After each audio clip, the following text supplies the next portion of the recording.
J'avais à peine franchi le seuil de l'appartement d'Olenka, et elle était là, sa belle-mère, traînant une lourde valise comme s'il s'agissait d'un trophée de guerre. Mais la belle-fille n'a même pas laissé une chance à l'invasion. Elle a stoppé la tentative avec une telle fermeté que même les voisins, si impressionnés, ont failli tomber dans les escaliers en riant. Bonsoir, chers téléspectateurs. Aujourd'hui, nous clôturons notre sélection d'histoires avec un rappel puissant, aussi turbulent que soient les chemins, la famille avec tous ses hauts et ses bas continue d'être notre refuge le plus sûr. J'espère que ces mots résonneront en vous non seulement comme une histoire, mais aussi comme une invitation à la réflexion, réchauffant votre cœur et illuminant votre esprit. Olenka, nerveuse comme un chat par un jour d'orage, ne savait même pas où mettre les mains. J'ai essayé d'ajuster les couverts sur la table avec une agitation qui était plus une gêne qu'une aide. Un mouvement brusque, un léger trébuchement, et le vase de fleurs, jusqu'alors resté élégant, se retourna contre elle, projetant de l'eau sur la serviette immaculée. Il courut sécher, tout changer, tout réarranger, tandis que son cœur battait vite. Lorsque l'interphone sonna enfin, elle frissonna, mais ce fut un soulagement. L'attente l'avait consumée, et l'arrivée de Nikita était comme un soupir après une apnée trop longue. Elle ajusta ses vêtements devant le miroir, passa ses doigts dans ses cheveux et ouvrit la porte avec un sourire qui lui convenait à peine. Mais qu'avez-vous vu de l'autre côté? Son mari, jeune marié, oui, mais chargé comme un mulet, 3 énormes valises et un sac qui semblait avoir été traîné par un ours. Ses sourcils remontèrent jusqu'à son front et son sourire s'élargit d'incrédulité.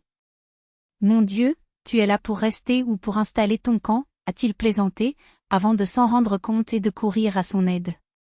Alors qu'on traînait ses affaires à l'intérieur, elle fut relâchée, comme un soldat en mission, tout est prêt, l'appartement est impeccable, et je t'ai même préparé un coin pour travailler. Nikita écoutait, hochait la tête, défait ses valises avec la même euphorie que sa femme ne pouvait cacher. C'était la première fois qu'il y entrait, non pas en visiteur, mais en propriétaire, en mari. Jusque-là, le rush des préparatifs du mariage, l'excitation des derniers détails, tout avait reporté ce changement. Mais maintenant, la fête terminée, c'est Olenka qui a pris l'initiative, ça ne sert à rien que nous soyons séparés. Allons chercher tes affaires. Et elle avait raison. Après avoir été absent pendant si longtemps, il était dans une ville, elle dans une autre, se rencontrant en secret, échangeant des messages sans fin, ils se retrouvaient enfin sous le même toit. Assis à table, face à face, ils échangèrent des regards gênés et des sourires niais. Notre premier dîner à la maison, et ici, je me sens comme une adolescente dès le premier rendez-vous, a avoué Nikita en lui serrant la main. Moi aussi, a-t-elle admis en riant. C'est juste une frayeur au début. On s'y habitue. Ils se levèrent, leurs lèvres se rencontrèrent dans un baiser timide, et c'est à ce moment précis comme si l'univers avait un sens de l'humour douteux que la sonnette retentit, stridente. « Tu attends quelqu'un » demanda-t-il, surpris. Elle secoua la tête, confuse. « Bien sûr que non. Je savais que ce soir était notre nuit. Notre première nuit.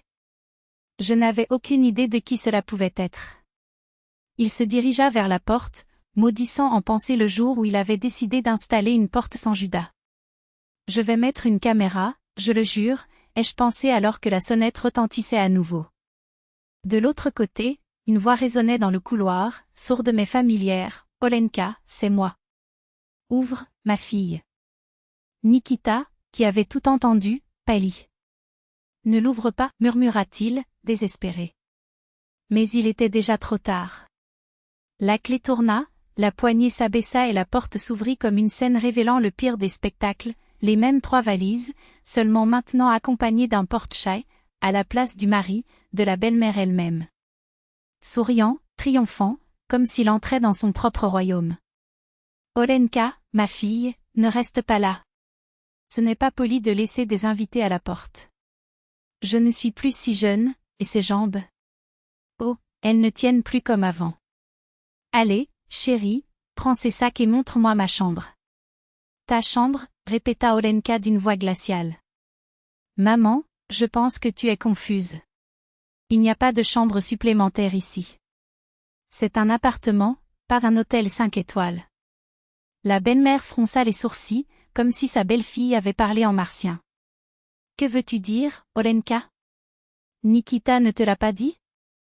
Je vais vivre avec toi. Je ne peux pas laisser mes enfants seuls, sans conseil. Ils ont besoin de quelqu'un d'expérience pour éviter les erreurs, maintenir l'ordre, faire en sorte que tout se passe bien, la maison, les futurs enfants, la carrière. Nikita s'étouffa presque. Maman, cela fait 2 jours que nous nous sommes mariés. Quels enfants? Quelle carrière? Et depuis quand as-tu décidé pour nous? La femme le regarda. Ne t'avise pas de me répondre comme ça, mon garçon. Et toi, Olenka, écarte-toi et laisse-moi passer. Mais la belle-fille ne bougeait pas. Elle restait là, bloquant le passage telle une statue d'entêtement. Bien entendu, les voisins regardaient déjà par les fentes des portes entr'ouvertes. Ils n'allaient pas manquer cette émission de télé-réalité en direct. Janeta Mikhailovna, dit Olenka, trop calmement pour la situation, c'est ma maison. Et à moins que je n'ai signé un contrat dont je ne me souviens pas, vous n'avez pas le droit d'imposer quoi que ce soit ici. Il montra les valises. Nous avons 2 pièces, l'une est notre chambre, l'autre est le salon, qui est maintenant devenu le bureau de Nikita. Où, exactement, aviez-vous l'intention de rester? Les yeux de la belle-mère pétillaient. Quel petit appartement! Eh bien, pas de problème. Si Nikita va travailler dans le salon, j'y resterai. Tu peux dormir sur le canapé. Olenka laissa échapper un rire bruyant, presque hystérique. Dans notre lit? Pour surveiller nos nuits? Je ne pense pas, merci. De quelque part, vint le ricanement d'un voisin. La belle-mère tenta de réagir, mais Olenka bougeait déjà. Il ouvrit le tiroir de la table de nuit, prit 2 bougies qu'il gardait pour les pannes de courant et les plaça dans les mains de la femme, comme s'il s'agissait de sceptres. Ah, ça te va vraiment bien. Il ne manque qu'un tablier. Après tout, tu es venu pour cuisiner et faire le ménage, n'est-ce pas? Attends 1 minute, je t'en apporte un. Janeta Mikhailovna jeta les bougies dans le tiroir, le visage rouge de colère. C'est quoi ces blagues, Olenka? Je suis venue pour rester, pas pour être ta servante. Et toi, Nikita, au lieu de rire, défends ta mère. Lui, qui jusque-là essayait de contenir son rire, regardait désormais des 2 côtés, perdu.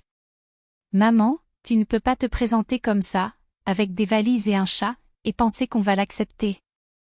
Et toi, Olenka, tu n'exagères pas? La belle-fille croisa les bras.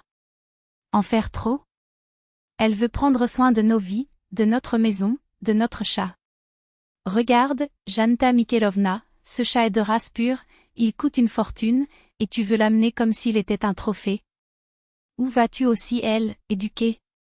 Au fait, combien t'ont-ils payé pour ce travail de garde d'adulte? Sa belle-mère lui lança un regard à tuer un bœuf. Vous êtes ingrat. Je ne veux que le meilleur pour mon fils. Olenka était imperturbable. La meilleure chose pour lui, c'est nous. Seul. Apprendre, faire des erreurs, vivre. Pas de supervision, pas d'ingérence. Tu as eu la chance d'élever un enfant. Maintenant, c'est notre tour. Nikita a enfin trouvé le courage. Maman, elle a raison. Nous avons besoin de cet espace. S'il te plaît, va-t'en.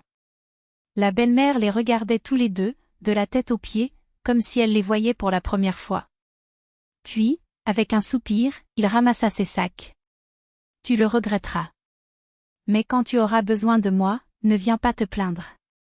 Et il partit en traînant la cage du chat, qui miaulait comme s'il savait que la chance avait tourné.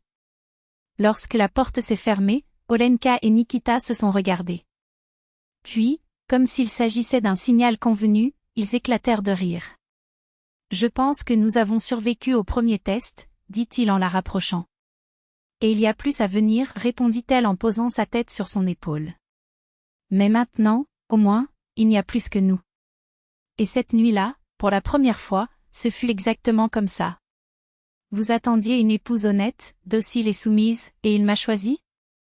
Répéta Olenka, comme si elle savourait chaque syllabe, tandis que ses doigts jouaient avec le manche de la tasse à thé. Parce que si j'étais toi, je ne finirais pas cette phrase. Je suis du genre à n'oublier pas une offense. Son ton était léger, presque chantant, mais ses yeux, oh, ses yeux, promettaient une tempête si la ligne était franchie. Ensuite, tu devras ramasser les morceaux de ta porcelaine, nettoyer le sang de tes oreilles coincées, et moi? Je vais devoir expliquer au commissaire pourquoi une vieille dame a décidé de s'introduire chez moi à 3 heures du matin. Ça n'en vaut pas la peine, tu ne trouves pas? Jeanne Mikhailovna recula d'un demi-pas. Le sourire d'Olenka ne faiblit pas, mais quelque chose changea dans l'attitude de sa belle-mère. Elle tourna la clé de la maison, ferma la porte à ses propres disputes. Alors tu ne me laisses pas entrer? La question se présentait comme un défi, mais la voix n'avait plus la même fermeté.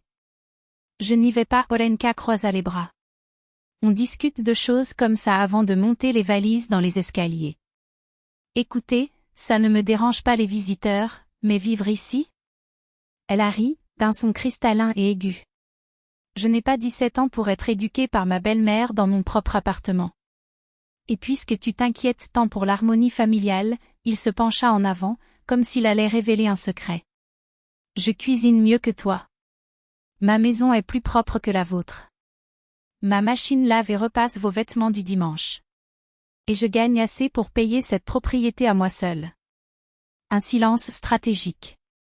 Alors, si tu veux la paix, ne plaisante pas, comprenez-vous, où dois-je dessiner? La réponse fut un grognement. Mon fils a épousé une folle. Une folle qui paie les factures, Olenka haussa les épaules. Et qui, contrairement à toi, n'envisage pas d'empoisonner le dîner de son mari. Tu n'es pas la femme qu'il mérite. Cracha la belle-mère en saisissant la poignée du porte-bébé avec assez de force pour étrangler un chat. Drôle. Olenka a souri, doux comme l'arsenic. Parce que c'est lui qui m'a choisi. Et s'il court, il fit une pause théâtrale, ce ne sera pas chez toi. Après tout, qui pourrait supporter de vivre avec une renarde qui pense qu'il est normal d'arriver à l'improviste? L'insulte a été la goutte d'eau qui a fait déborder le vase. Zana Mikhailovna siffla quelque chose dans sa barbe, tourna les talons et traîna la valise vers l'ascenseur, le porte-bagages se balançant comme un pendule de discorde. Le chat à l'intérieur miaula avec sympathie. Les voisins, qui regardaient le spectacle à travers les fentes de leur porte, retenaient de rire.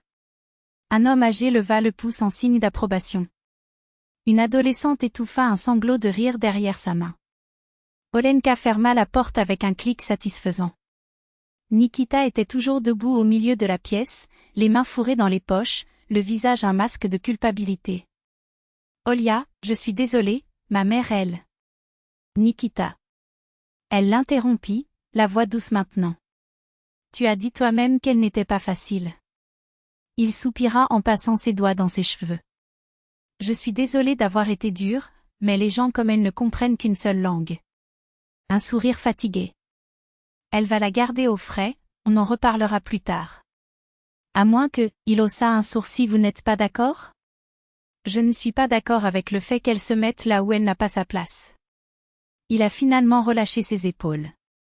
J'allais t'accompagner jusqu'à l'ascenseur, mais tu as été plus rapide. Un coin de sa bouche relevé. Et, putain, c'était impressionnant. Olenka rit en s'accroupissant devant le transporteur. Il ouvrit la porte avec précaution, appelant l'occupant d'un claquement de doigts. Ce qui est sorti n'était pas un chat. C'était une créature. Lisse comme une pierre polie, avec des oreilles de chauve-souris, des pattes fines comme du fil de fer et une queue de rat. Les yeux, depuis noirs et brillants, clignaient vers le monde. Merde, Olenka était assise par terre, riant jusqu'aux larmes. Ta mère a de l'humour, je lui donne ça. Il caressa la peau veloutée de l'animal, qui renifla ses doigts avec méfiance. Un sphinx. Elle t'a donné un chat nu. Nikita a également éclaté de rire, les prédictions apocalyptiques de sa mère s'évaporant dans les airs. Et tu sais? Murmurait Olenka, tandis que le chat Vikrofelnik, selon l'étiquette, explorait l'appartement avec la dignité d'un pharaon. Elle n'a rien compris. Nous vivons en paix. Pas de bagarre, pas de drame. Un regard en coin sur Nikita. Presque pas pressé d'avoir des enfants. Mais lorsque Jeanne Mikhailovna, quelques mois plus tard, accepta finalement l'invitation à prendre le thé, Olenka arriva avec un cadeau. Votre petite fille a 4 pattes à froid. Elle a placé le chat sur les genoux de sa belle-mère qui, malgré toute sa fierté, ne pouvait s'empêcher de s'inquiéter de ses tremblements. Toi, en tant que grand-mère, tu es obligée de m'apprendre à lui tricoter un pull. Un doux sourire. Après tout, dans cette affaire, vos conseils sont les bienvenus. La vieille femme hésita. Puis il a marmonné quelque chose à propos de « jeunes irresponsables », mais il tirait déjà le panier de laine. Ce n'est pas un sver, marmonna-t-il alors que les aiguilles se mettaient à danser. C'est juste un animal. Et il fait froid. Olenka sourit. Victoire.